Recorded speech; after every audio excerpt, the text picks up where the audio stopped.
Ok. Donc, Baruch Ata Hashem, Elokeinu melech haolam shelo asani goy. On a 3 brachot consécutives qui sont dans la négation, qui ne m'a pas fait un non-juif. L'autre, c'est qui ne m'a pas fait un esclave. Et la dernière, pour les hommes, shelo asani isha, qui ne m'a pas fait une femme. Alors, toute cette brachot-là, elles élèvent énormément de questions et de répliques. Ok? Déjà, il faut savoir qu'il y a eu beaucoup de discussions concernant la première bénédiction qui ne m'a pas fait un juif. Il y a, parmi les Rishonim, il y en a qui disent que pourquoi faire cette beracha dans la négation? Pourquoi ne pas faire béni sois-tu Hachem qui m'a fait Israël? Ouais. Pourquoi tu parles dans la négation? Et toutes les autres brachot pareil. Pourquoi tu m'as pas fait un esclave? Tu aurais dû dire béni sois-tu Hachem qui m'a fait un homme libre. Donc il m'a fait un homme, pourquoi il dit qu'il m'a pas fait une femme? Il dit qu'il m'a fait un homme. Ça déjà c'est le premier point.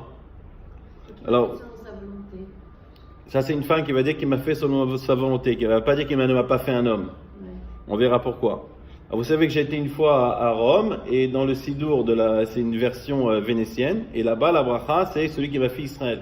Celui qui m'a fait Israël. Béni celui qui m'a fait un juif, pas qu'il ne m'a pas fait un non-juif. D'accord? Donc ça, c'est une discussion qu'il y a parmi les décisionnaires. Ok? Bon, ça, c'était par rapport à ça. Maintenant, souvent, on entend les gens dire, ouais, pourquoi un homme, il va dire qu'il m'a pas fait une femme, alors qu'une femme ne veut pas dire qu'il m'a pas fait un homme.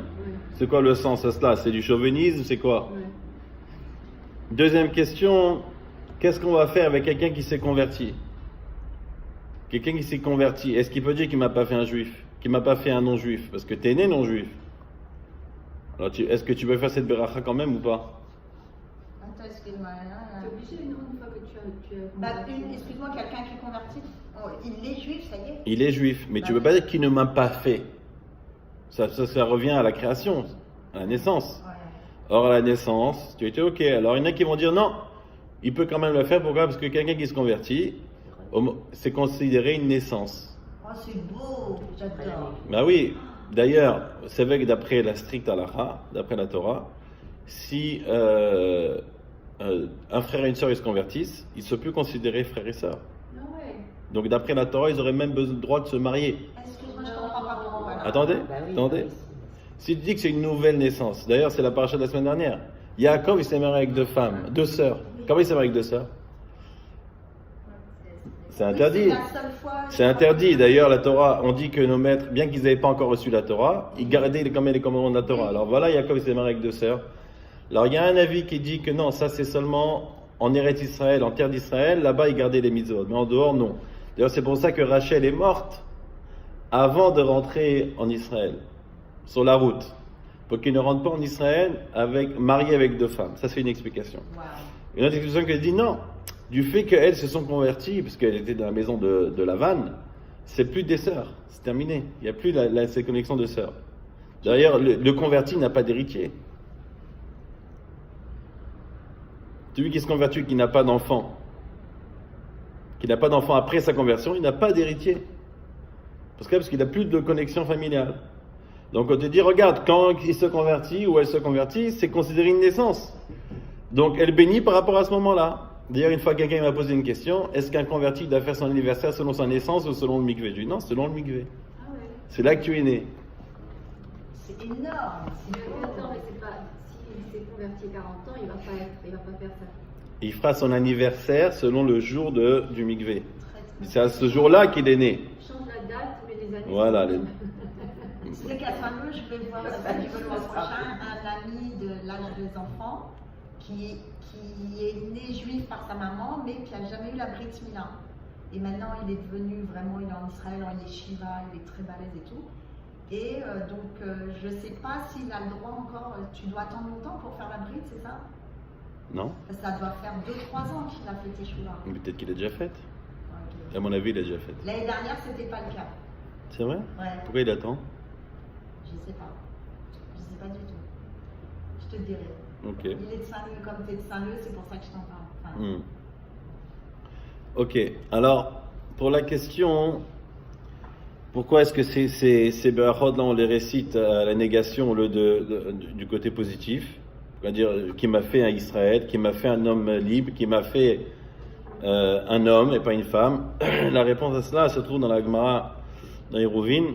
Là-bas, la Gemara a dit que pendant des années et des années, il y avait une discussion entre Beth Shammai et Beth Hillel, les deux maisons d'études de Hillel et Shammai, à savoir est-ce qu'il est bon dans l'absolu pour l'homme d'avoir été créé. Est-ce qu'il était bon pour l'homme d'avoir été créé? Pendant des années, il disait oui, il est bon pour l'homme d'avoir été créé, l'autre dit non, il n'est pas bon pour l'homme dans l'absolu d'avoir été créé. Pourquoi? À cause des fautes qu'il va faire, etc.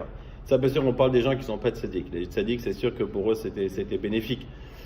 Et à la fin, Nimnu vegamru, ils sont arrivés à une conclusion, ils se sont mis d'accord, les deux, Beth Shammai et Beth Hillel, que Béhémet, il aurait été préférable pour l'homme de ne pas être créé.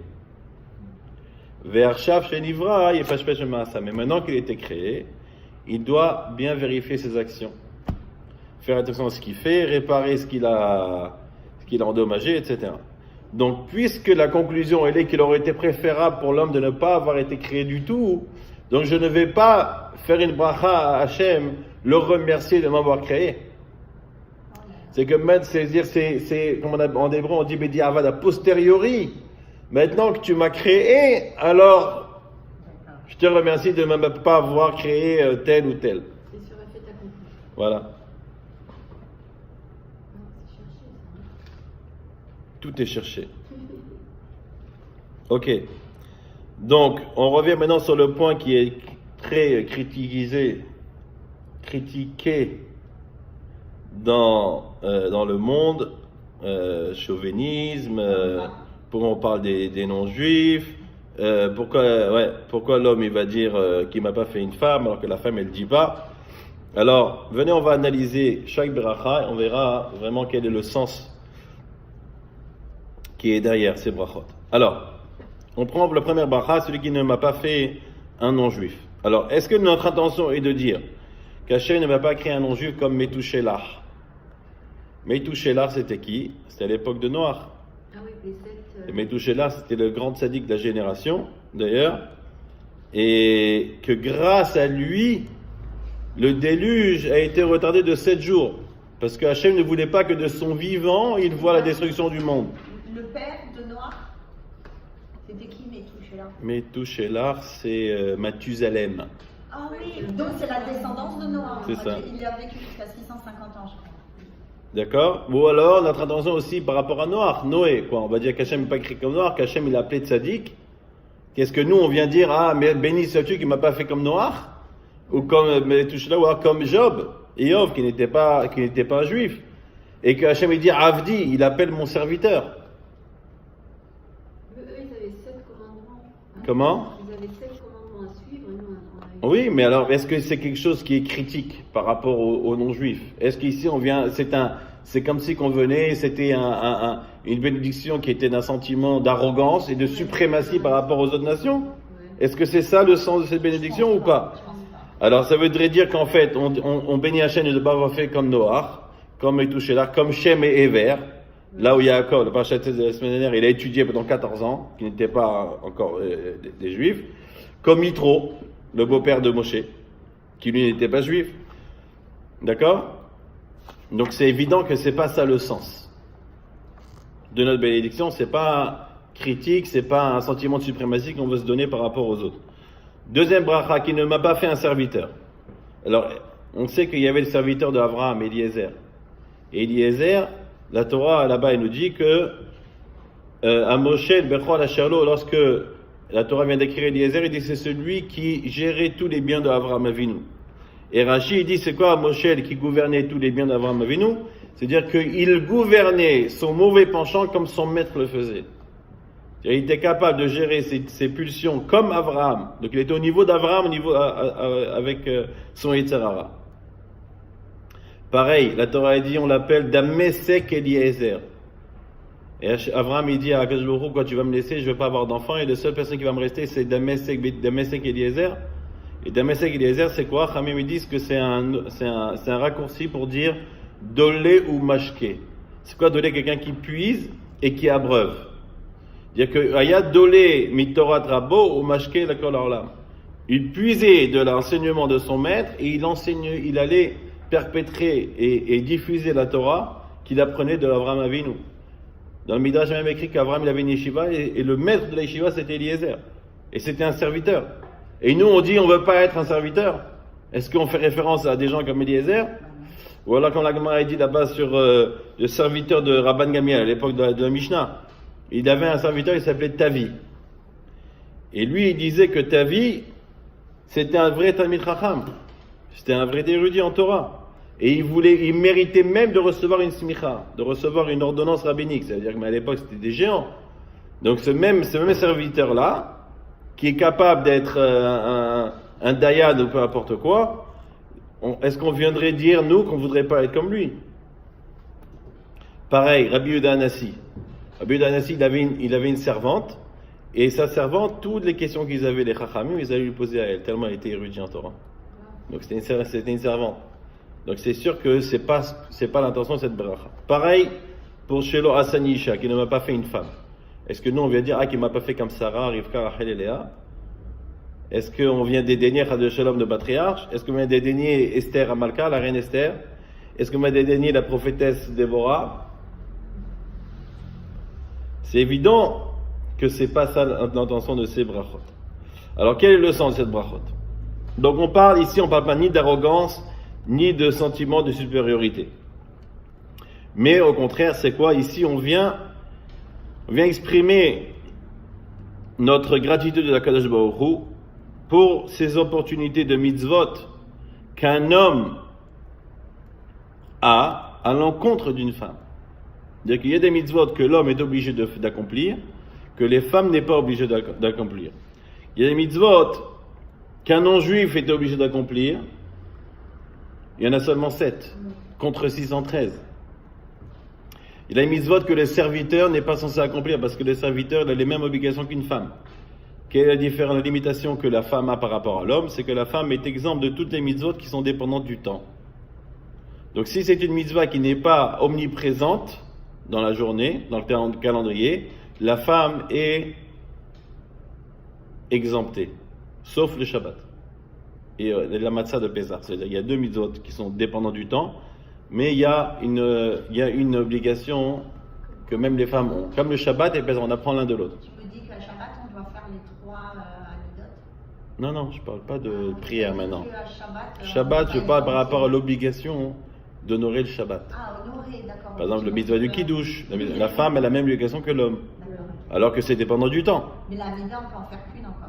Et manger de la matzah, les femmes sont obligées comme les hommes? Oui. Mais c'est une exception. Toutes les autres mitzvot, les femmes sont exemptées si ce sont des mitzvot qui sont dépendantes du temps. On appelle ça mitzvot aseh she'azman gerama. Des commandements. Ça, c'est uniquement concernant les commandements positifs. D'accord? Négatifs, on est complètement identiques. Il y a un exemple pour la femme? Souka, loulav, chauffard. Même le chauffard, la femme n'est pas obligée d'écouter le chauffard. Non. Ouais, c'est pas une obligation. À Rosh Hashanah? Mais on me dit, il faut que tu viennes. Non, parce que c'est bien d'écouter, mais c'est pas une obligation. Ça manque pas.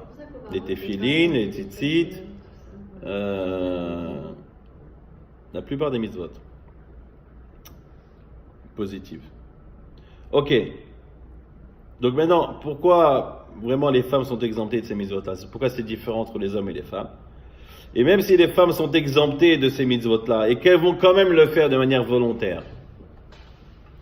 Par exemple, on parlait du chauffard. La femme est exemptée d'écouter le chauffard. Bon, alors le chauffard, on va dire, il y a tout un truc, une idée kabbalistique d'éveiller la conscience de l'homme, donc la femme aussi a besoin d'être éveillée. Mais la souka, alors quoi? Et si une femme va quand même manger dans la souka, alors est-ce qu'elle reçoit une récompense, un salaire pour ça ou pas? Alors elle reçoit une récompense, on appelle ça, une récompense qui est moindre que la personne qui est obligée. Alors pourquoi la personne qui est obligée de le faire, elle reçoit une plus grande récompense que la personne qui est exemptée de le faire? Alors ça, savoir, normalement dans le monde aujourd'hui, nous, notre vision, c'est quelqu'un qui va faire les choses volontairement, sans qu'on ait besoin de le faire, on va encore plus l'apprécier, n'est-ce pas? Ouais. Dire, ouais, regarde, il n'est même pas obligé, il est parti de le faire de lui-même, quelle gentillesse. Mais Béhémet, dans le monde de la shkafa de la Torah, c'est le contraire. Pourquoi? Parce que dès lors où l'homme, il a une obligation, en général, de toute façon, la nature humaine, elle n'aime pas les obligations. D'accord? Et ça, c'est quoi? C'est aussi la nature du Yetzer Hara.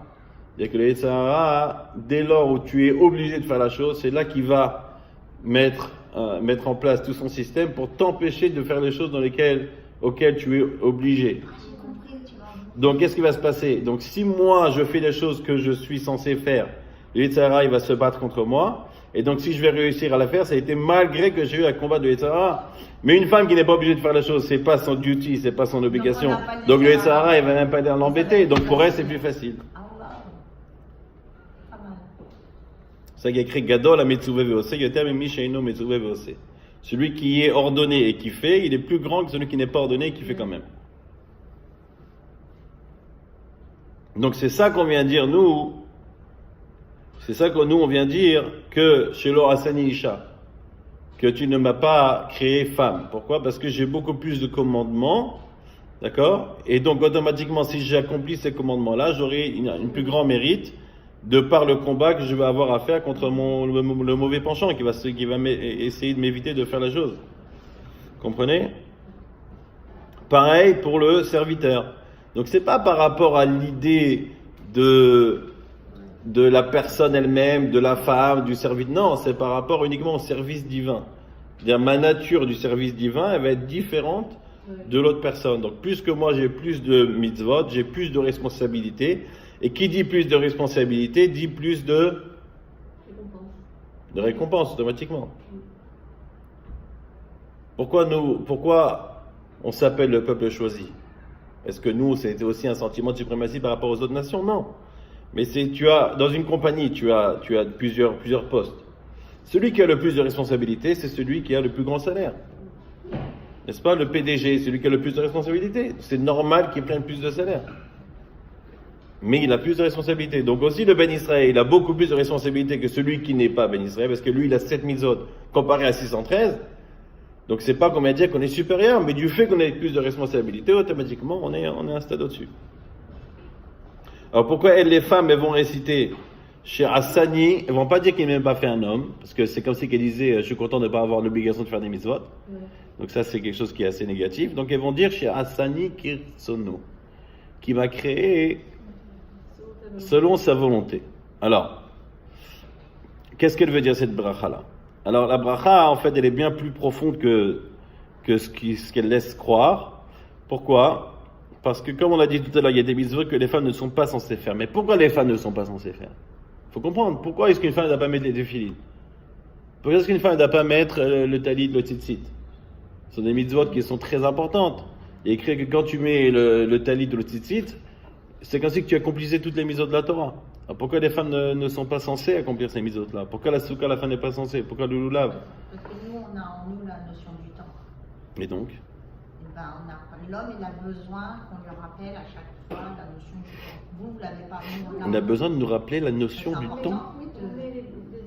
Comment on nous rappelle la notion du temps? On aurait dû avoir une mitzvah, d'avoir une montre. Voilà, une mitzvah, c'est tu as une montre.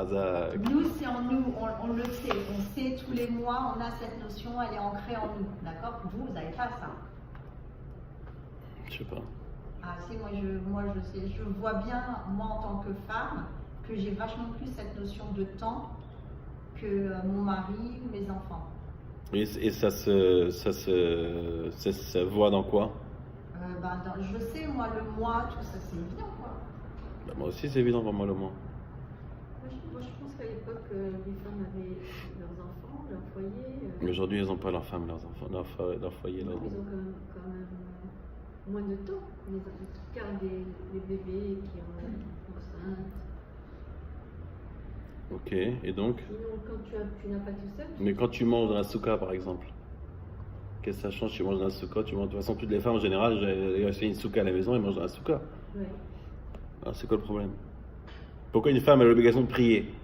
Une prière par jour, on est d'accord? C'est une obligation. Oui. Mais fais-le avec les téfilines. Ah, pourquoi on ne met pas les téfilines? Fais-le avec le talit, je sais pas. Tu t'habilles le matin, tu mets un tzitzit comme tout le monde. Est-ce qu'on est un peu plus connecté à Hachem que vous? Ah, voilà, elle arrive au point. Oh, quel kiff, je savais pas. Alors, regardez, un homme par exemple qui ne va pas mettre les téfilines. Chami vont l'appeler kafta de l'oman hatfilin. Ils vont l'appeler une tête qui n'a pas eu de téfilines. Et il est appelé il a appelé Poché à Israël Begoufo. Il a appelé vraiment un mécréant. D'accord? C'est un manque de crainte du ciel, c'est un manque de ce que vous voulez. Mais une fois qu'il met la téfiline, il n'a pas ce problème-là. Elle peut avoir exactement la même Yirat Shamaim, la même crainte du ciel qu'un homme a, sans mettre les téfilines, sans mettre le talit, sans manger dans la soukha, sans écouter le chauffard. Alors que chez l'homme, si tu vas omettre de commettre quelques mitzvot, ça va montrer un signe comme quoi tu n'as pas une crainte du ciel qui est parfaite. Et pourquoi? Maintenant, l'idée, pourquoi? Parce que l'idée de l'accomplissement des mitzvot, c'est quoi? Asher Kiddeshon mitzvot. Vous vous rappelez, on a parlé de Kiddeshon mitzvot qui nous a sanctifiés par le biais des mitzvot.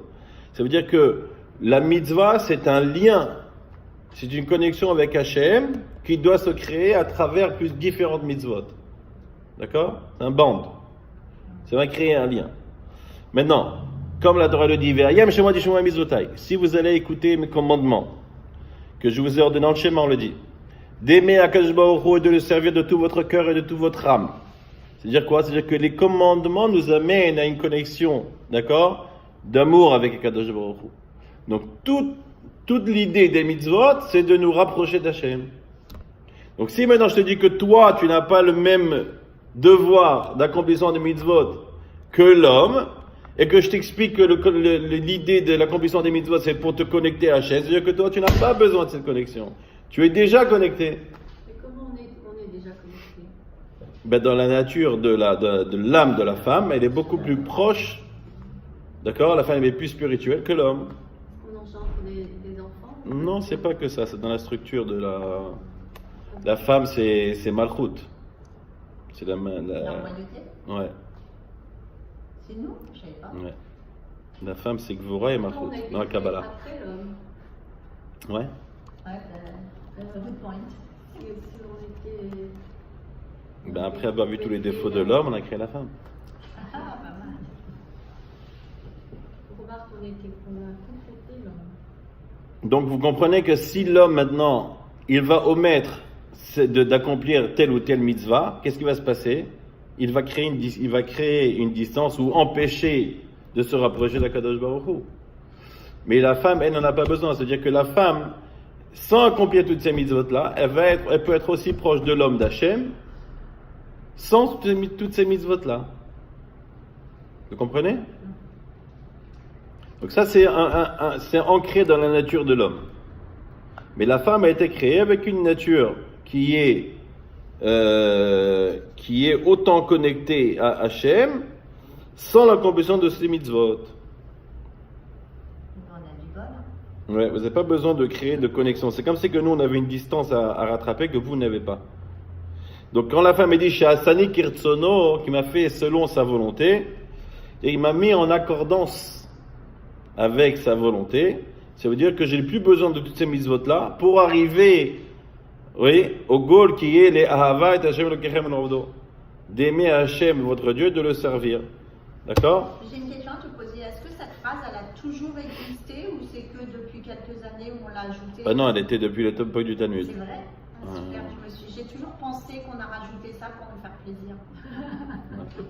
Pareil c'est la même idée avec l'étude de la Torah. Les femmes sont pas obligées d'étudier la Torah, n'est-ce pas? Ouais. Mis à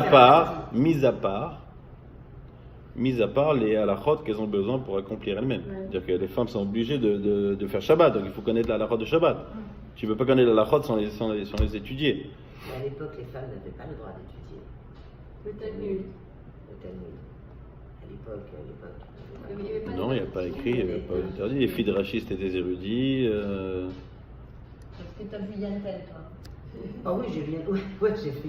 Non, c'est sûr que c'est pas commun. C'est pas commun parce que bon, c'est pas le même purpose.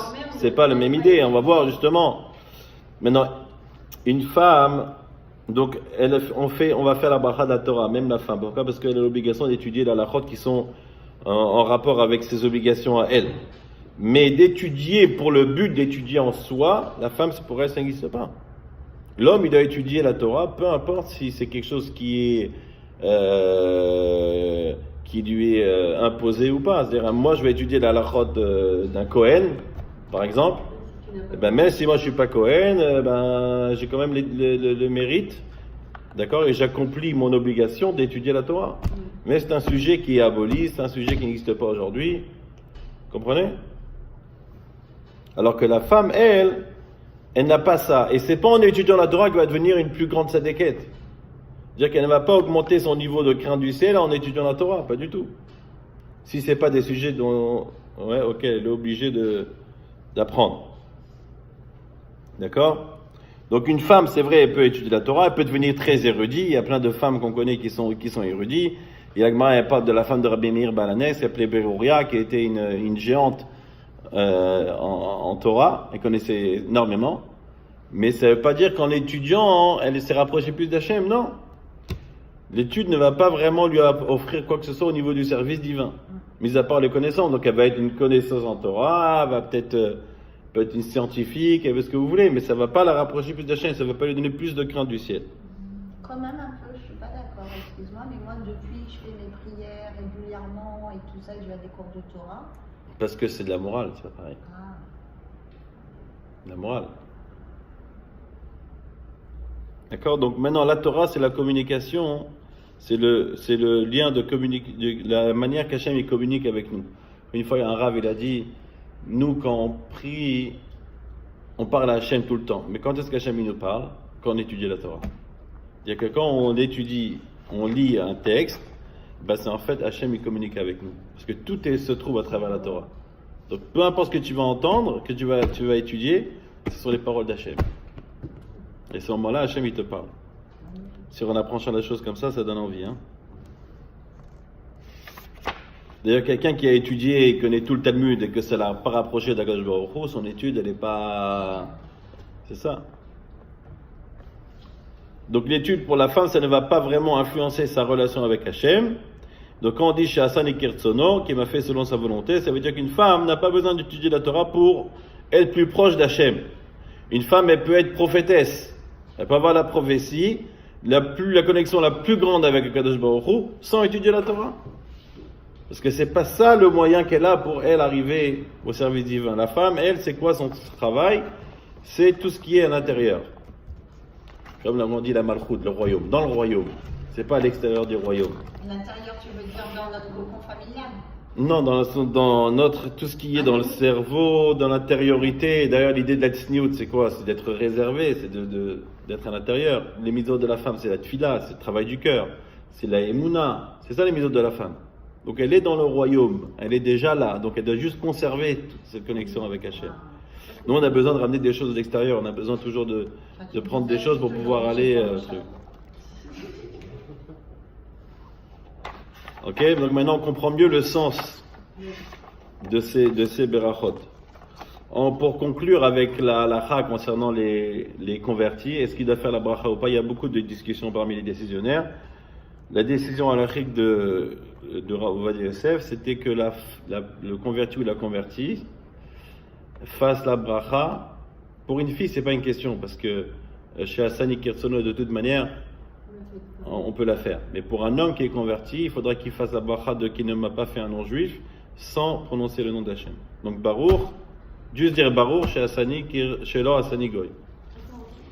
Mais il y a beaucoup d'avis, ceux qui veulent faire la bracha normalement, compter sur l'avis du Magen Avraham, qui amène lui cette idée-là de la Kabbalah que quelqu'un qui se convertit c'est comme une nouvelle naissance, alors il peut la faire, il a sur qui compter. Mais il y en a qui disent que vaut mieux pas. Mais la femme doit aussi dire qu'il m'a pas fait conduire, qu'il m'a pas fait conduire. C'est de la femme. Ah oui, pardon, j'ai confondu avec la dernière. Donc même la femme, elle fera Baruch chez l'or Hassani Goya. Oui. D'accord? Vous savez que d'après Rav Ovadia Yosef, ces brachot là, les femmes doivent le faire aussi sans dire le nom d'Hachem. Baruch Hassani Kirtsono. Ah oui? Goya? Baruch Hassani Kirtsono. Baruch, hein? Dans le mien, il n'y a pas tout le début. Je voulais te demander pourquoi. Ouais, ça c'est en accordance avec Rav Ovadia Yosef et le Kafahayim aussi. Mais alors pourquoi ils nous l'enlèvent? Ici. Voilà, que la dernière. Baruch c'est pas Hassani sans le Kirtsono. début. Ouais. Je vais te demander pourquoi. Parce qu'il y a une discussion parmi les poskim. Et comme il y en a qui disent qu'on doit la faire, il y en a qui disent qu'on ne doit pas la faire, et que prononcer le nom divin en vain, c'est grave. Donc dès qu'on a un doute sur une beracha, on omet de dire le nom de Dieu pour que même si la halakha elle est comme la vie qui dit qu'on ne doit pas le faire, Au moins, on ne prend pas le risque de le transgresser. Je résume, j'ai en train de dire que nous, la femme, on ne doit pas dire Baruch ata Hashem Elokeinu melech haolam. Goya et Shifra. Non, que dans chez Kirtsono. Ah, ben elle n'y est pas. Elle n'y est pas chez vous non plus? Ah, Ah, non, voilà. tu m'as fait peur, ok. Mais Donc, dans plein la de femme sidour, il doit y est. avoir cherché à faire Mais dans plein de sidour, ça y est. Si on va prendre par exemple. Celui-là, il est. Moi je l'ai dans le mien. Dans celui-là, Dans le Patach Elio, il y est. Dans le mien aussi. Les Ashkénazes, ils le font. Et il y a beaucoup de séfarades, c'est du nord-africain qui le font. D'ailleurs, dans le mien, il y a marqué que tu m'as pas fait idole. Ouais, parce que l'idée de Goy, parce que Goy c'est une nation. Nous aussi on est Goy. Comment il y a écrit, quand Hachem il dit Mamlechet Kohanim, Vegoy Kadosh. Donc nous aussi on appelait Goy. Ouais. Il y en a qui disent d'ailleurs Nochri, qui m'a pas fait un étranger. Et sur ça aussi, je dis, mais il est étranger, tu peux être étranger en Amérique aussi. Ah, Nochri, c'est étranger? Nochri. Ah, Nochri. Nochri. Arr. Et ici aussi, sans le Shem Hashem. Baruch Hashem Kirtsono. Donc les femmes, elles font pas la bracha de Kirtsono, juste changer au malchut. Il y a plusieurs minag. Plusieurs minagim. Ok. Donc maintenant, la prochaine bracha, c'est quoi? Baruch ata Hashem Elokeinu melech haolam, ma'avir hevle shena me'inai, utnuma me'afapai. Traduction. Béni sois-tu Hashem, notre Dieu, roi de l'univers, qui retire de mes yeux les entraves du sommeil et l'assoupissement de mes paupières. Ok? Alors, je ne sais pas si vous vous êtes posé la question, mais normalement cette bracha, est-ce qu'elle a lieu d'être placée ici ou pas? Moi, j'aurais mis tout au début. Mais tout au début, n'est-ce pas? Quand on dit qu'il a ouvert les yeux, ouais, pour qu'il arrive Rim. Là aussi, c'est ça qu'on aurait dû faire. Que quand est-ce que la personne elle ressent le réveil vraiment? Parce qu'il y a un moment où on se réveille, on est réveillé, mais on n'a pas encore toutes nos fonctionnalités, on est encore à moitié endormi, n'est-ce pas? Donc ça, en général, ça vient quand? Avant de s'habiller. Quand on se lève déjà le matin, quand on se lève du lit, ça y est, on commence à être plus éveillé en général. C'est pas, on se lève pas avec un œil ouvert. Donc pourquoi cette beracha, elle est là? Qu'est-ce qu'il y a écrit là-bas? qui ôte de nos yeux les entraves du sommeil. Voilà, ôter, c'est enlever. Qui enlève Les entraves. Les entraves, comment tu t'expliques entraves? C'est-à-dire tout ce qui te retient d'ouvrir les yeux. Non, les Moi, entraves. j'ai une ouais. autre traduction, si tu veux, Et mais le c'est pareil. mauvais, enfin, Qui ôte les liens du sommeil de mes yeux. Moi aussi, qui fait disparaître les chaînes du sommeil. Toi, tu avais dit quelque chose qui retire quelque chose. Non, qui ôte les entraves. Et l'assouplissement de mes paupières. Qui retire de mes yeux les entraves du sommeil et l'assoupissement de mes paupières. Voilà. Et de nos.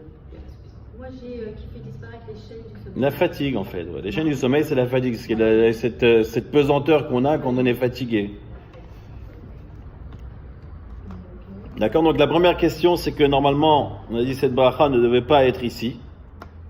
D'accord? Ah, on parle de paupières, c'est vraiment le Ouais. quand tu ouvres les yeux. Mhm. Donc là, apparemment, on est déjà habillé, on est bien réveillé, on est debout, puisqu'on est après s'être habillé, etc. Ah, debout, tu m'as fait peur. Dans l'ordre. On le lit assis. Oui, on peut le dire ainsi. Ok. Je pense que ça fait partie aussi de la dépression, d'avoir la force d'avancer, quoi. Si tu ouvres les yeux et tu es... Ok, quel est le rapport avec les trois dernières brachas? Puisqu'on a dit qu'il y avait un lien entre les brachot dans l'ordre, n'est-ce pas? Quel rapport avec cette bracha-là et la bracha qui m'a fait un juif, qui m'a pas fait un serviteur, qui m'a pas fait... Est-ce qu'il y a une connexion avec ça? qui donne la force. Et on finit par dire à Gomer Hasadim Tovim Lamo Israël. On finit par celui qui apporte des bénéfices de gentillesse sur Am Israël. Quel rapport avec ça? Ah bon, j'ai pas ça. Peut-être chaque. Après, la prochaine. Une élévation encore de plus en plus la force. Tu sais, chaque prière, c'est un ajoutement. Un ajout. You add to your. Oui, mais quel est le rapport avec le contexte dans lequel on est là? Après, ça, c'est juste un comble de. Ça aurait dû venir en l'endroit où on remercie Hachem de nous avoir donné la vue. Ouais, mais ça, c'est un comble. It's like a kind of a big summary, like imagine ça y est, maintenant. Ok, alors amène ça avant de parler qu'il m'a fait un juif, qu'il m'a fait. qu'on réalise Non, pas tout forcément, ça. parce que c'est Hein? un journey. On réalise tout ça. Comment on réalise? Ben, on réalise en disant toutes ces prières, on réalise qu'on a de la chance, on n'est pas esclave, on est. Et parce qu'on dit aussi. Mais que quel rapport avec le un homme- sommeil? Un homme est aveugle quand on demande à Hachem de nous ouvrir les yeux pour faire quelque chose, même si on le voit. Bon, on a dit ça, Bogaré, on a expliqué, c'était ça le sens. C'est tous les risques qui Donc à la fin, c'est un résumé de tout ça, quoi. Là, ça a l'air vraiment physique, c'est pas. Mais justement, c'est physique et aussi par rapport. Je dois vraiment partir, je t'en supplie, dis-moi la solution. Ok. Alors, lorsqu'Hachem il a créé Chava, il a écrit Vayapel Hachem Elohim Tardema ala Adam. Hachem il a fait tomber sur l'homme le sommeil. Oui. D'accord, il a fait tomber dans un sommeil qui était profond pour pouvoir sortir sa hanche et faire sortir et créer Chava à partir de la hanche. Ensuite, la Torah elle continue par dire Vaikach Vayevia et Adam. Il a pris une de ses hanches. Vayeven, Hachem il a construit à partir de la hanche. Vayevia et la Adam. Il l'a ramené à Adam. Il a amené Chava à son époux. D'accord? Donc Hachem il a formé la femme à partir de Adam. Et ensuite, soudainement, on trouve que Adam, lorsqu'il retrouve Chava, qui faisait partie en fait de son corps, c'était comme des frères siamois, mais Hachem il les a séparés. Il dit Zot apar metzem atzamai. Maintenant c'est un os de mes os, ou basar me bessari, la chair de ma chair. Les autres ikarisha, cette-là, elle sera appelée une femme. Mais on ne trouve pas qu'après ce sommeil profond, on ne trouve pas un réveil chez Adam. Il n'y a pas écrit qu'il s'est réveillé. Ah, il était encore à moitié endormi. On ne trouve pas. Il a besoin de sa femme pour se réveiller. Il a quand même, Hachem, il a quand même anesthésié pour pouvoir le sortir la hanche, n'est-ce pas? Donc c'est un sommeil profond. Et alors Neumet il explique que Béhémet, après ce moment-là, l'homme a été mis dans une situation, dans une position de sommeil. Et que la conscience de Adam, avant d'avoir fait tomber dans ce sommeil et après, n'était pas la même. C'était pas la même conscience. D'accord? Et Béhémet, on est tous considérés à moitié éveillés. Cependant, il y a une différence avec Am Israël, quoi? Que à travers l'histoire, on a reçu des flashs. On a reçu des flashs avec une perception claire de la présence d'Akadosh Baruch Hu dans le monde et la manière dont il gérait tout. Avant, Adam il était dans l'idée de Melokola Aretz Kevodo, que Hachem il remplit tout le monde et il pouvait percevoir chaque chose, dans chaque chose comment Hachem il intervenait dans la création. Mais après, le discernement a été affaibli. Mais à travers l'histoire, comme on l'a dit, l'ouverture de la mer Rouge, le don de la Torah, tous les miracles qu'on a eus, on a pu recevoir cette perception, encore une fois. Il y a écrit que lorsqu'Hachem a donné la Torah à Israël, il a ouvert les 7 cieux, il a montré à Béni Israël qu'il n'y avait pas d'autre maître du monde, il n'y avait que Akadosh Baruch Hu. Donc cette perception-là, elle a été donnée à Israël à nouveau à travers l'histoire. Et Am Israël, il est censé maintenant, par cette expérience, partager cette notion-là de conscience absolue d'Akadosh Baruch Hu dans le monde avec l'humanité. Il explique le Rav Yeroham de Mir, il explique que ça ressemble à quoi? Ça ressemble à... Il y avait une institution pour les aveugles. D'accord? Donc il n'y avait que des aveugles là-bas. Et donc chacun il avait un rôle pour les repas, pour la vaisselle. Et un jour il y a un ophtalmologue, un grand chirurgien qui a dit ça y est, maintenant j'ai une solution pour rendre la vue aux aveugles. Est-ce qu'il y a un volontaire? Il y a quelqu'un qui s'est porté volontaire. Lorsque cette personne s'est portée volontaire, il y a eu l'opération, il est aveugle de naissance. Et il est capable de voir, de comprendre ce qui se passe, c'est quoi le soleil, c'est quoi le ciel, c'est quoi une table, c'est quoi une chaise. Et voilà, toute la journée, il est émerveillé, il commence à découvrir le monde. Le lendemain, il va dormir, il se réveille le matin, ça, il ne peut plus revoir de nouveau. Il a perdu la vue encore une fois. C'est-à-dire que l'opération, elle a marché que pour 24 heures. Mais il a pu avoir la vue pour 24 heures. À ce moment-là, il a été désigné comme le chef des opérations de cette institution. Pourquoi? Parce que lui, il a été capable de percevoir ce qui se passait autour de lui. Donc il dit pareil à Israël, bien que le monde ait été aveuglé, oui, le fait qu'Am Israël a eu cette opportunité à travers l'histoire d'avoir conscience et qu'Hachem lui montre sa grandeur et la manière dont il gérait le monde, Am Israël, il a maintenant un rôle, c'est quoi? C'est de prendre cette vision qu'il a eue, cette perception qu'il a eue, cette prise de conscience de Melo Kol Haaretz Kevodo Hashem, il empile le monde, et de le partager avec les autres et l'en faire bénéficier.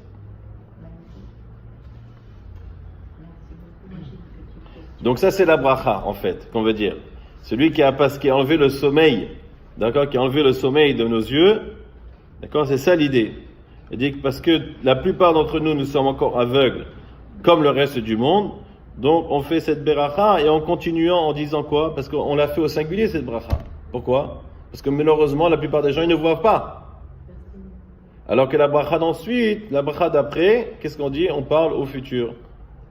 Shtargilenu betoratecha, que tu nous habitues dans ta Torah, que tu nous fasses, que nous attaches à tes mitzvot.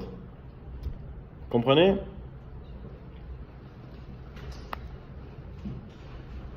Comme on dit dans la tefila, ve'aer einenu betoratecha, illumine nos yeux par ta Torah. Et nous donner justement cette vision-là, de cette perception d'Akadosh Baruch Hu, de la manière dont il gère le monde. C'est pour ça que la bracha de celui qui enlève le sommeil de nos yeux, il est au singulier, alors que la bracha qui veut dire que, au contraire, qui veut nous habituer à la Torah, etc., là, on parle au pluriel. C'est pour ça que cette bracha, elle est faite en dernier, parce qu'on a besoin de ça toute la journée. Et que c'est lié à quoi? Qu'il nous a pas fait un goy. Ouais. D'accord? Vous avez compris pourquoi? Parce que nous, on a un rôle maintenant, en tant qu'Am Israël, de partager cette conscience. Cette prise de conscience qu'on a eue à travers l'histoire. Mais on ne va pas dire au pluriel parce que pas tout le monde a cela. Et c'est ça qu'on vient révéler dans cette bracha. Alors qu'ensuite, quand on dit à Hachem au contraire de nous éclairer les yeux par la Torah, on prie pour tout le monde. Pour cette prise de conscience. Ok, on s'arrête là pour aujourd'hui? Ok, va au Radonai La'olam, amen, amen. Amen.